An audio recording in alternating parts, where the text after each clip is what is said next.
오늘 또 은혜로 함께 해주실 줄 믿습니다. 시대마다 우리 하나님은 살아 역사하십니다. 그런데 전능하신 하나님이 꼭 사람을 통해서 일하시더라 하는 것을 우리는 경험합니다. 바울과 바나바라고 하는 두 사람이 성령의 인도하심 따라서 선교사로 파송됩니다. 시리아에 있는 안디옥이라고 하는, 요즘에 터키에 있는 그 안디오쿠스라고 하는 곳에서 파송을 받아서 소아시아 터키 지역을 다니면서 선교를 합니다.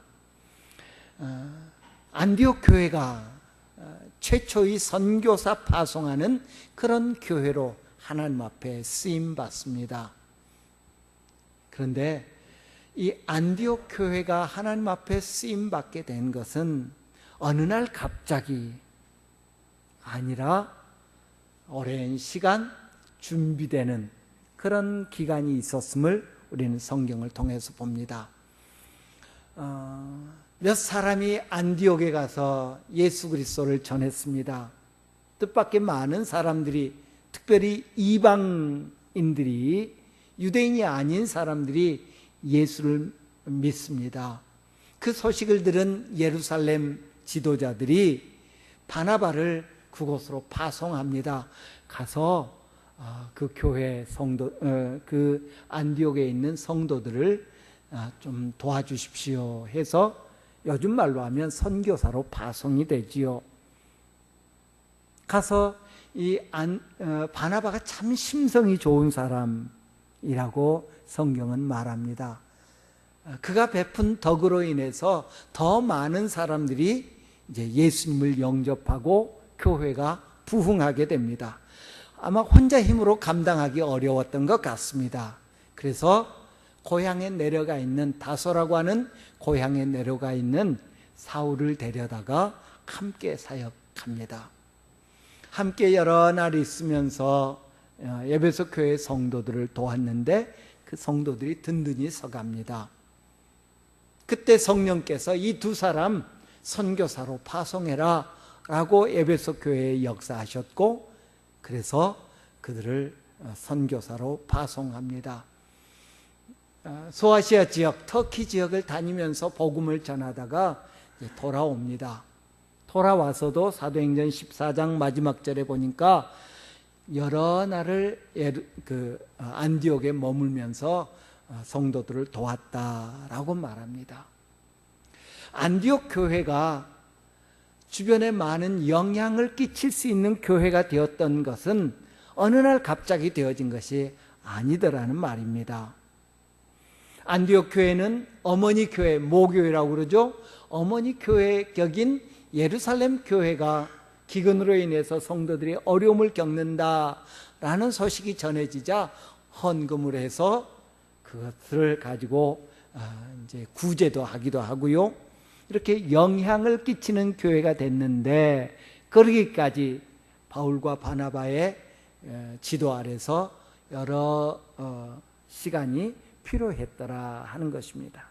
우리 너무 신앙생활에 또 주님의 일꾼 되는 것에 조급해하지 않았으면 좋겠습니다. 또 교회 몇 년 다녔는데 잘 모르겠다. 교회 나온 지 여러 달, 여러 해가 됐는데도 불구하고 잘 이렇게 획기적인 어떤 변화가 없다. 너무 염려하지 마시기를 바랍니다. 예수님도 제자들을 3년 반 동안 함께 옆에 두면서 가르치셨습니다. 그럼에도 불구하고 제자들 모습 보면 예수님의 제자들 맞아? 라고 할 정도로 예수님의 말씀을 오해하기도 했고요. 자기들의 이속을 챙기려고 하는 일만 급급했던 그런 모습을 볼 수 있습니다. 우리 신앙생활을 콩나물 시루에 비교하기도 하지요. 콩나물 시루에 물을 붓는데 물 다 빠져나가서 뭐 콩나물이 자랄까 싶은데 시간이 지나면 쑥쑥 자라는 그런 모습처럼 우리 신앙생활도 시간이 필요하다. 일꾼 되는 것도 시간이 필요하다 하는 것을 우리는 기억하여야 할 것입니다. 부모들은 자녀들을 양육하는 데 있어서 기다려야 하고요. 교회학교 교사는 어린아이들을 양육하는 데 또 기다려줄 필요가 있고요. 우리 구역장님들, 혹여 구역 식구들이 속 썩이더라도 인내하면서 기다리며 양육하여야 될 줄 압니다. 기다림이 필요합니다. 우리 주사랑교회가 안디옥 교회처럼 혹은 성경에 나오는 여러 아름다운 교회들처럼 쓰임받기를 원합니다. 그러기 위해서 우리가 서로 인내하면서 기다려주는 그런 미덕이 있어야 될 줄 압니다. 아우, 저 사람은 교회를 몇 년 다녔는데도 아직도 저 모양이야. 비난하고 손가락질하지 말고요. 서로 도와서 서로 함께 자라갈 수 있도록 양육하는 일에 힘쓰는 그런 우리들이 되어야 될 줄 믿습니다. 안디옥 교회는 최초의 선교사를 파송할 정도로 이방인 교회임에도 불구하고 하나님 앞에 아름답게 쓰임받는 정말 그 시대에 영향력 있는 그런 교회였습니다. 보기 좋은 교회죠. 그래서 오늘날도 이 안디옥 교회의 이름을 따서 안디옥 교회다라고 이름 붙인 그런 교회들 여러분 다니시다 보면 자주 발견할 수 있을 것입니다. 아, 우리 교회도 안디옥 교회처럼 선교 중심의 교회가 되어야 되겠다라는 생각에 교회 이름을 안디옥 교회다. 부천에 있으면서도 안디옥 교회, 서울에 있으면서도 안디옥 교회, 대전에 있으면서도 안디옥 교회, 그렇게 영향력 있는 좋은 교회였습니다. 그런데 그 교회라고 문제가 없느냐? 오늘 본문에 보니까 다툼이 심했다고 말하고 있습니다. 문제가 없는 교회가 없고요. 문제가 없는 모임이 없고요. 문제가 없는 그룹이 없습니다. 아, 우리 구역은 왜 이렇게 문제가 많아? 괜찮습니다. 우리 교회 왜 이렇게 문제가 많지? 괜찮습니다. 저는 이번에 총회에서 이렇게 지방회장으로 수고한다고 총회 주관으로 해서 지방회장단 해외 연수하는 프로그램에 참여해서 발칸반도의 몇 개 나라를 다녀왔습니다. 그 나라들은 전쟁의 상흔이 참 많은 나라들입니다. 1차 세계대전, 2차 세계대전, 그리고 무슨 내전 계속 겪어왔고 이제 평화를 찾은 지 불과 몇 년 되지 않은 그런 나라들이 많습니다. 길을 가다 보면 건물에 군데군데 이렇게 뽕뽕 자국들이 있는 것을 봅니다. 총탄 자국이래요. 관공서 건물 벽에 총탄 자국이 있고요. 개인 집에도 총탄 자국이 있고요. 그리고 사는 것이 녹록지 않아서 그것을 깨끗하게 말끔하게 이렇게 단장할 여력이 없어서 뭐 보기 좋으라고 혹은 이걸 기념하자고 아니라 그럴 여력이 없어서 그냥 그렇게 산다고 그러더라고요. 그런데 그럼에도 불구하고 중세에 혹은 그 이전부터 혹은 수천 년 전부터 있어 왔던 그런 조형물들이 여전히 있음을 봅니다. 놀라운 것은 최근에 지은 지 뭐 몇십 년 혹은 100여 년 이렇게 된 집들은 지진이나 이런 것들에 의해서 쉽게 무너졌지만 수천 년 전 된 돌로 만든 조형물들은 그대로 남아있는 경우들을 봅니다. 네모 반듯하게 벽돌로 쌓아놓은 그런 집들은 무너지는데 크기도 다르고 모양도 다른, 그러나 그것들을 잘 쌓은 돌로 만든 조형물들은 지진에도 살아남는 그런 모습들을 봅니다. 여러분 주변에 한번 옆에 사람들을 한번 보십시오. 아, 이 사람은 완전해. 그런 분 있는가요? 한번 보셔요. 이 사람을 흠잡을 데가 하나도 없어. 가만 보니까 한 분도 안 계신 것 같아요. 나랑 같지 않음에 인해서 감사합시다. 부부도 너무 똑같으면 싸운다고 그러잖아요.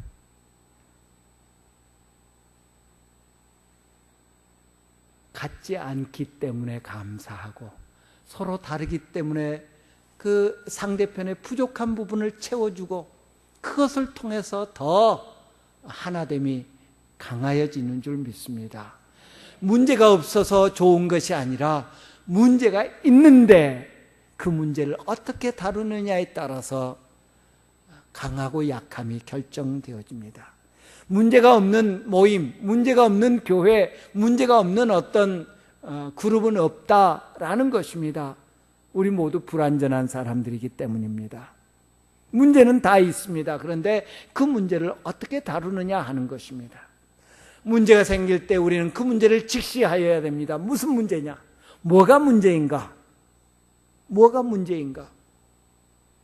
오늘 본문에 이 안디옥 교회에 문제가 있었다고 했습니다. 어떤 문제입니까?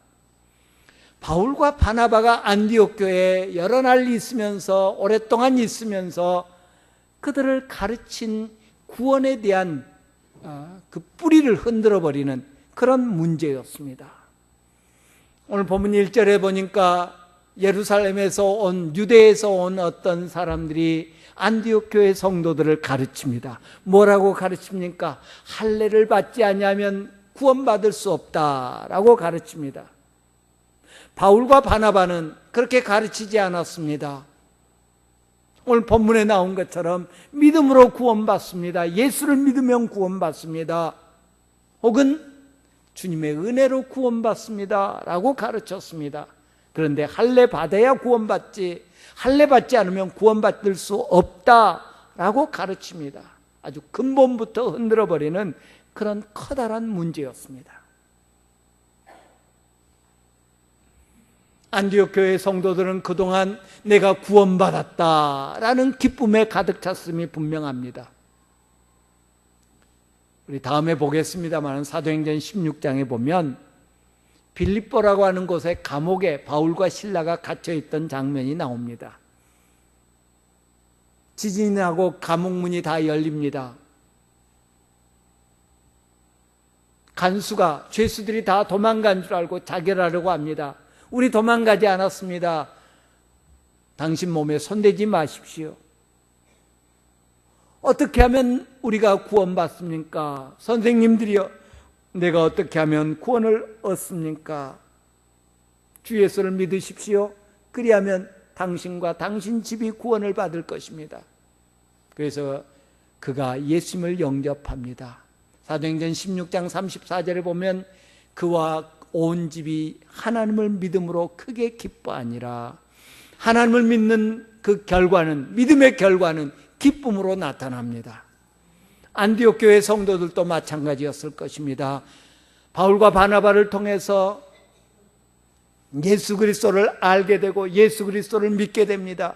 그래서 기뻐하고 있었습니다. 그런데 당신들 구원받은 거 아니야? 할례 받을 때까지는 구원받은 거 아니야? 라고 가르칩니다. 구원받고 싶은데 구원받은 줄 알았는데 구원받은 게 아니라고 합니다. 커다란 문제입니다. 우리 인간에게는 신심이 있습니다. 신을 섬기는 마음이 있습니다. 파스칼이라고 하는 철학자는 그것을 디바인 버큐움이라고 하는 그런 표현을 썼습니다. 신이 만든 공간, 신만이 채울 수 있는 진공 상태가 우리 인간에게는 있다라고 말합니다.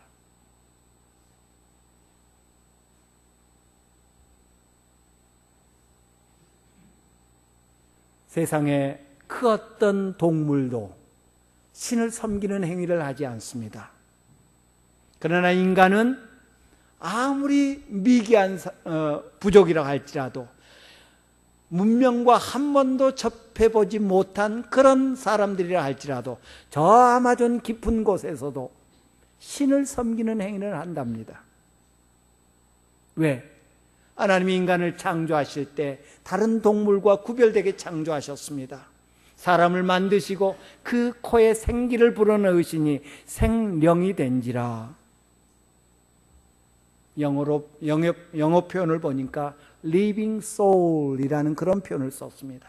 살아있는 영혼이라는 말입니다. 인간은 영적 존재로 하나님께서 만드셨습니다. 영이신 하나님과 교통하기 위해서, 영이신 하나님과 교제하기 위해서 인간을 영적 존재로 만들었습니다. 그래서 사람은 신을 섬깁니다.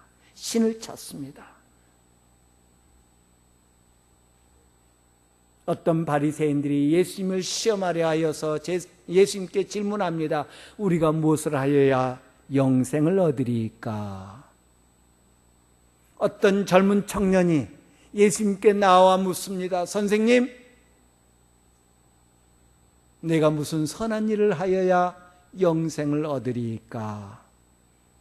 니고데모라고 하는 사람이 밤중에 예수님을 찾아왔습니다.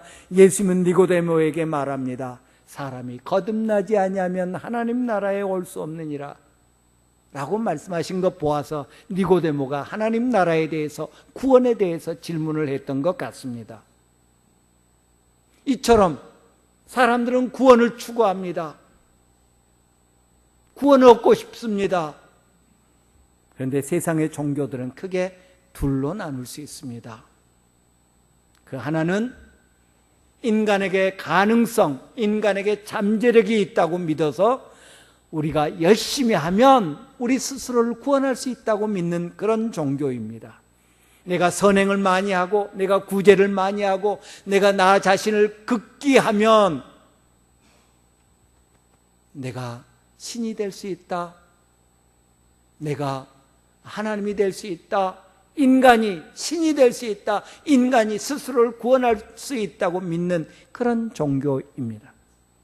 또 다른 종교는 범죄한 인간은 스스로를 구원할 수 없다고 믿는 그런 종교입니다. 그래서 누군가가 나를 도와주지 않으면 안 된다고 믿는 종교입니다.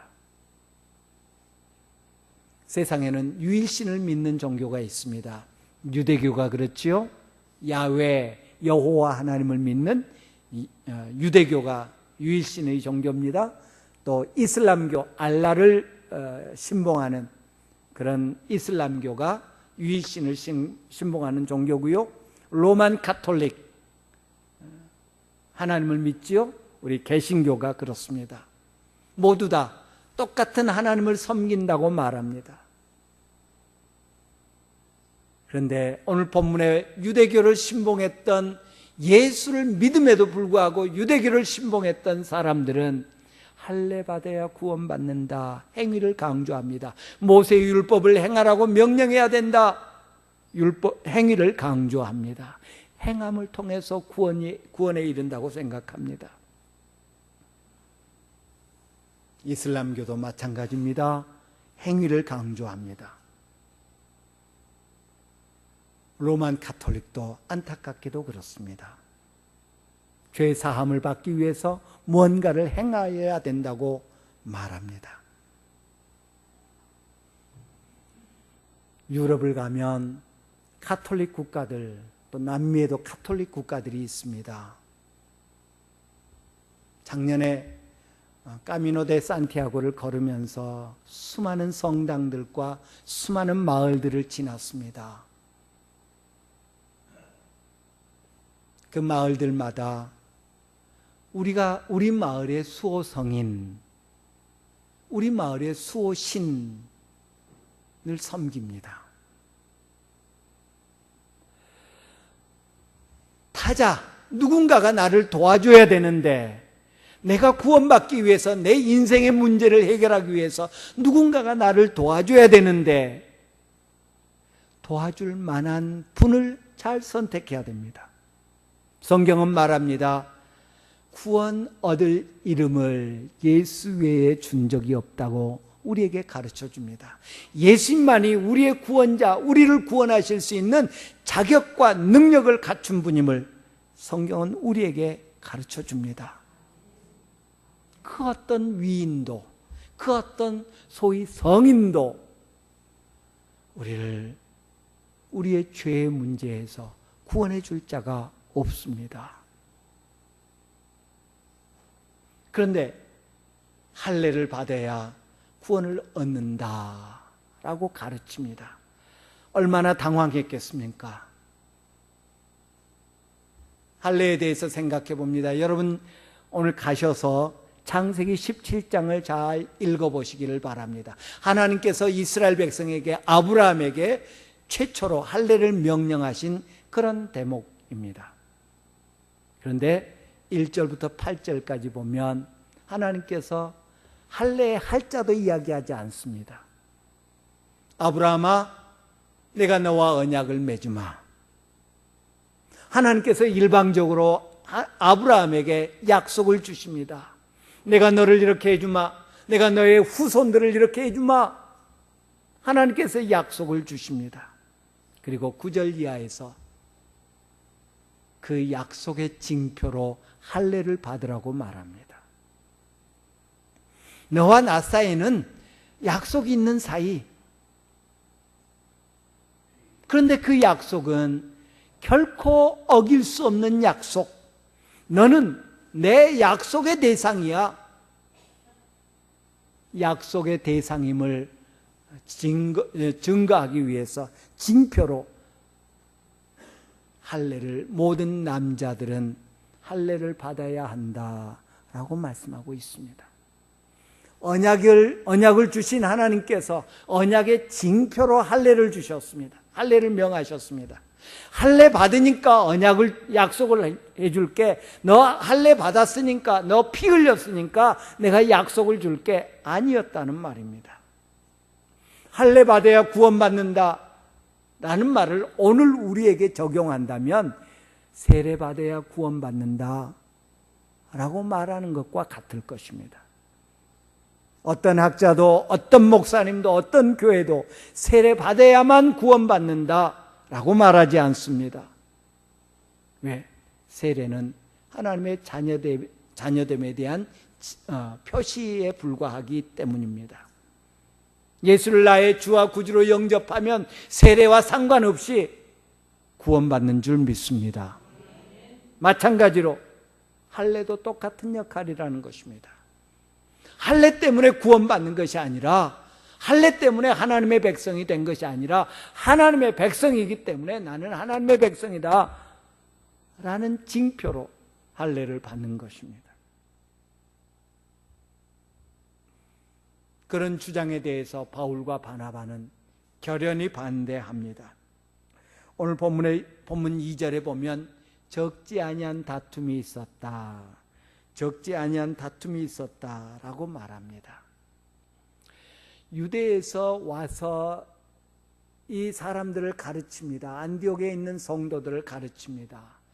가르칠 수 있는 것을 보니 그만한 권위가 있는 사람들이었다고 여겨집니다. 그런데 양보하지 않습니다. 타협하지 않습니다. 바울 사도는 사도행전 20장에서 이렇게 말합니다. 내가 달려갈 길과 주 예수께 받은 사명 곧 하나님의 은혜의 복음을 증언하는 일을 마치려 하면은 나의 생명조차 조금도 귀한 것으로 여기지 아니하노라. 내가 복음을 증언하는 일에는 내 생명도 귀한 것으로 여기지 않는다라고 바울 사도는 고백합니다. 그도 불과 얼마 전까지만 해도, 몇 년 전까지만 해도 똑같은 주장을 하던 사람이었습니다. 할례 받아야 돼. 율법 지켜야 돼. 이방인이라도 하나님을 믿으려면 할례 받아야 돼.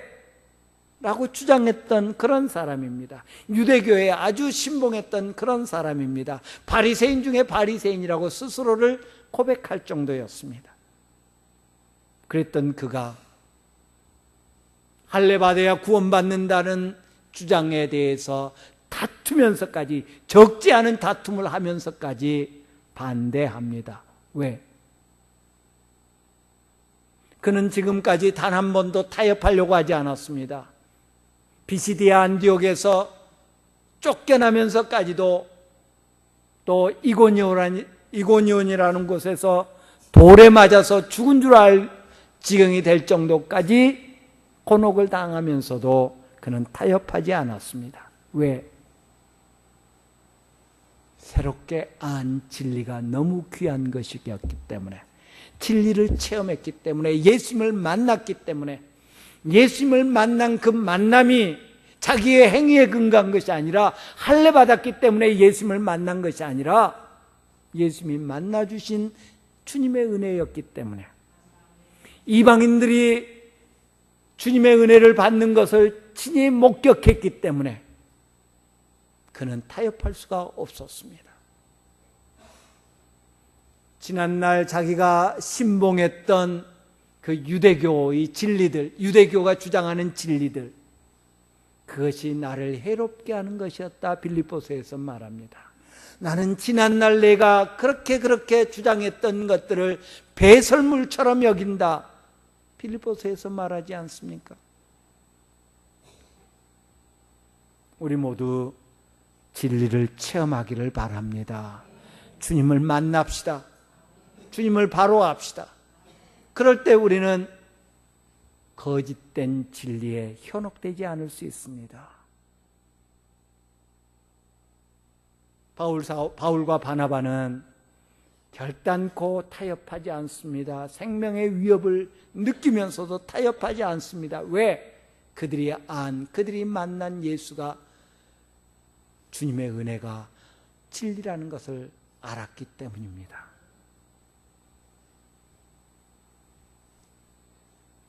안디옥 교회 안에서 다툼이 벌어집니다. 문제가 발생했습니다. 문제가 구원에 관한 문제입니다. 아주 본질적인 문제입니다. 그 문제를 어떻게 해결합니까? 바울과 바나바와 그리고 교회 대표 몇 사람을 택해서 예루살렘으로 보내기로 작정했습니다. 예루살렘에 가서 사도와 장로들, 예루살렘 교회 지도자들에게 그 문제를 묻자라고 결정합니다. 왜 예루살렘 지도자들이었을까요? 왜 사도들에게 이 문제를 묻습니까? 바울에게는 인간적으로 보면 치명적인 약점이 있었습니다. 뭐냐면 예수님의 12제자 중에 한 사람이 아니었다는 것입니다. 나중에 사도로 주님으로부터 부름받았다는 사실입니다. 말씀의 권위는 사도들에게 있습니다. 주님으로부터, 예수님으로부터 직접 들었던 사람들, 말씀의 권위는 직접 들은 그 사도들에게 있었습니다. 그들에게 묻자는 거였습니다. 무슨 말입니까? 요즘 말로 하면 문제가 발생하니까 이 사람은 이렇게 주장하고 이 사람은 이렇게 주장하니까 어떡하자? 말씀으로 돌아가자는 것입니다. 주님께서 말씀하신 그 말씀을 직접 들었던 사도들에게, 지도자들에게 문제를 내놓고 도움을 구하고 있는 그런 모습을 봅니다. 그렇습니다. 문제의 해결은 주님의 말씀 안에 있습니다. 문제다 싶을 때 우리는 주님의 말씀으로 돌아가야 됩니다. 누구의 주장, 누구의 소리, 누구의 말 아니라 하나님께서 뭐라고 말씀하시는가? 우리에게는 다행스럽게도 주님의 말씀이 있습니다. 이 말씀으로 돌아가야 됩니다. 사람들의 말에 귀 기울이지 마십시오. 이런 소리 저런 소리에 마음을 빼앗기지 마십시오. 그냥 주장일 뿐입니다. 우리는 말씀으로 돌아가야 됩니다. 말씀으로 잣대를 삼고 말씀으로 저울을 삼아야 됩니다. 그럴 때 우리는 바른 판단을 할 수 있고 바른 결정을 할 수 있습니다. 그래서 안디옥 교회의 대표들을 예루살렘으로 보내서 사도와 장로들에게 그 문제를 문제에 대한 도움을 구하고 있는 것을 볼 수 있습니다. 예루살렘에 갔습니다. 가서 이제 이 문제를 놓고 이야기합니다. 바울과 바나바가 자신들이 경험한 일을 언급합니다. 이 모든 일 하나님이 하신 일입니다. 우리가 한 거 아닙니다. 하나님이 우리를 통해서 하나님께서 하셨습니다. 하나님이 친히 이건 구원은 행위에 의한 것이 아니라, 노력에 의한 것이 아니라 하나님의 은혜에 의한 것이다, 믿음에 의한 것이다 라는 것을 하나님이 친히 증언하셨습니다. 하나님이 친히 보여주셨습니다. 우리가 가서 말씀을 전했더니, 그리고 그들이 예수 믿었더니 성령이 그들에게 임합니다. 이러이런 역사가 하나님에 의해서 나타납니다. 이건 하나님이 하신 일입니다. 이건 하나님의 뜻입니다 라는 증언을 합니다. 또한 베드로 사도가 그러자 이제 바리새파 믿는 자들, 오늘 본문에 보면 그들이 반론을 제기하죠. 아니다, 할례받게 해야 되고 모세율법 지키게 해야 된다 라고 전통의 근거에서 이야기합니다. 그러자 베드로가 나타납니다. 베드로가 등장합니다. 오늘 본문 7절에 보면 베드로가 일어나 말하되, 형제들아 너희도 알거니와 하나님이 이방인들로 내 입에서 복음의 말씀을 들어 믿게 하시려고 오래전부터 너희 가운데서 나를 택하시고, 나를 택하셔서 이방인에게 보낸 것, 이거 하나님의 뜻이다. 그는 고넬료 사건을 언급하고 있는 것입니다. 하나님이 나를 택하셔서 이방인들로 하여금 예수 그리스도에 대해서 듣게 만드셨지 않냐? 여러분도 알지 않습니까? 자신의 경험을 이야기합니다. 그러면서 구원에는 어떤 차별도 없습니다. 예수님은 요한복음 1장 12절에서 말씀하셨습니다. 영접하는 자 곧 그 이름을 믿는 자들에게는 하나님의 자녀가 되는 권세를 주셨으니, 13절은 이어서 이야기합니다. 이는 혈통으로나 육적으로나 사람의 뜻으로 나지 아니하고 하나님의 말씀으로 하나님께로부터 난 자들이니라 라고 말씀하십니다. 혈통 때문에, 어떤 사람의 뜻, 사람의 계획, 이것 때문에 구원이 이루어지는 것이 아니라 전적으로 하나님의 은혜다. 여기에는 구별이나 차별이 있을 수 없다 라고 말합니다. 바울 사도는 로마서 1장에서 말합니다. 나는 헬라인이나 야만인이나 지혜자나 어리석은 자에게 다 빚진 자다, 복음의 빚진 자라고 언급하고 있습니다. 차별이 있을 수 없습니다. 복음의 차별이 있을 수 없습니다.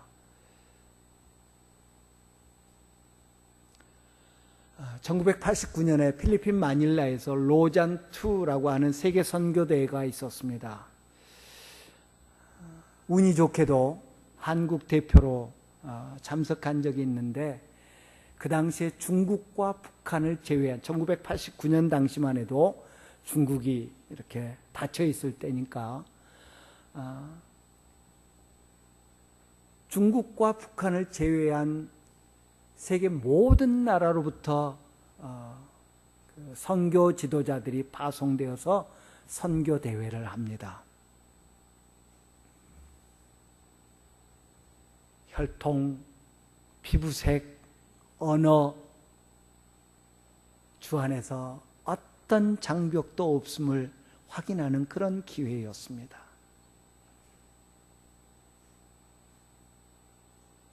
엊그제 금요일 날 비행기 타고 우리나라에 들어오는데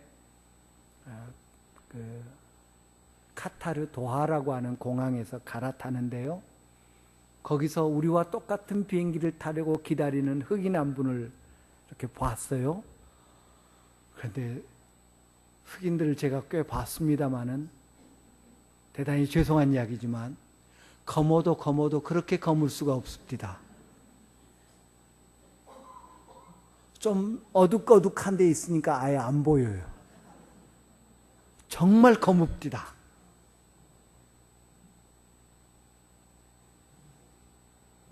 그분과 한 비행기를 타고 왔습니다.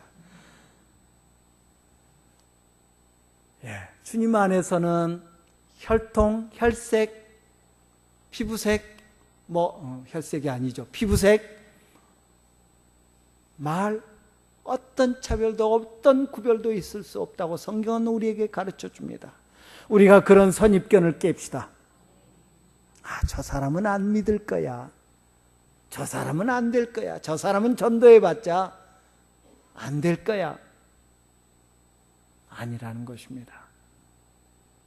우리 주님이 차별하지 않으시고 우리 주님이 구별하지 않으셨는데 우리가 차별하고 구별해서는 안 된다는 말입니다. 우리에게 있을 수 있는 그 어떤 선입견도 주님의 도우심으로 깨는 그런 우리들이 되어야 될 것입니다. 9절에 보면 믿음으로 그들의 마음을 깨끗하게 하사, 믿음으로 그들의 마음을 깨끗하게 하사, 믿음이면 된다는 것입니다. 오늘 저 엊그제 귀국했는데 오늘 오후 예배 마치고 또 어떤 교회 임직식이 있어서 또 임직식 설교를 해야 됩니다. 그 임직식 설교 중에 지금이 중요합니다 라는 말을 하려고 합니다. 지금이 중요합니다.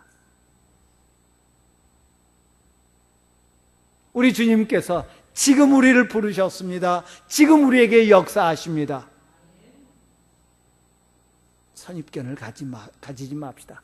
그 사람의 과거가 어떻든, 그 사람의 경력이 어떻든, 그 사람의 출신이 어떻든 우리 주님은 구별하지 않으십니다. 주님의 구원은 주님의 은혜로 된 것이요, 구원은 주님께서 믿음으로, 주님을 믿는 믿음으로 이루어진 것임을 오늘 본문은 우리에게 가르쳐주고 있습니다. 안디옥 교회, 주님 앞에 쓰임받는 교회였습니다. 주님 앞에 쓰임받기 위해서 시간이 필요했습니다. 양육이 필요했습니다. 훈련됨이 필요했습니다. 우리 서로 도와서 서로를 양육하는 그런 우리 교회가 되기를 간절히 바랍니다. 기다려 줍시다. 인내하면서 기다려 줍시다. 그래서 우리 교회 더불어서 하나님 앞에 쓰임받는 그런 교회가 되기를 바랍니다. 문제가 없어서 좋은 것 아닙니다. 문제는 항상 있습니다. 문제가 없게 해 주십시오가 아니라 이 문제를 어떻게 지혜롭게 주님의 은혜로 잘 다루느냐가 더 중요합니다. 안디옥 교회는 말씀으로 돌아갔습니다. 말씀을 받은 사람들, 사도와 장로들에게 이 문제를 내놓습니다. 오늘 우리는 하나님의 말씀으로 돌아가야 합니다. 문제다 싶을 때 나와 생각이 다르고 나와 의견이 다르고 나와 주장하는 바가 다른 그런 일들이 닥쳐올 때에 우리는 말씀으로 돌아가야 됩니다. 주님께서 뭐라고 말씀하셨는가? 하나님이 뭐라고 말씀하셨는가? 말씀으로 돌아갑시다. 말씀 속에서 찾고 말씀 속에서 해결책을 찾고 그리고 말씀에 순종할 때 주님의 뜻을 이루는 우리들이 될 줄 믿습니다. 구원은 행위로 되는 것이 아닙니다. 구원은 전적으로 하나님의 은혜입니다. 우리는 무능합니다. 구원에 관한 한 우리는 철저하게 무능합니다. 태평양 한복판에 빠진 사람이 헤엄쳐서 살아나겠다고 하는 것과 다를 바가 뭐가 있겠습니까? 아니, 그보다 더 어리석은 일이 내 행위로, 내 노력으로, 내 뭔가로 나를 구원하려고 하는 것입니다. 구원에 관한 한 우리는 무능한 존재입니다. 누군가 도와줘야 됩니다. 그 누군가가 누구입니까? 성경은 우리에게 한 분, 예수님이심을 가르쳐주고 있습니다. 예수를 믿는 믿음이 우리를 구원하여 우리에게 영생을 허락해 주는 줄 믿습니다. 기도합니다. 좋으신 내 아버지,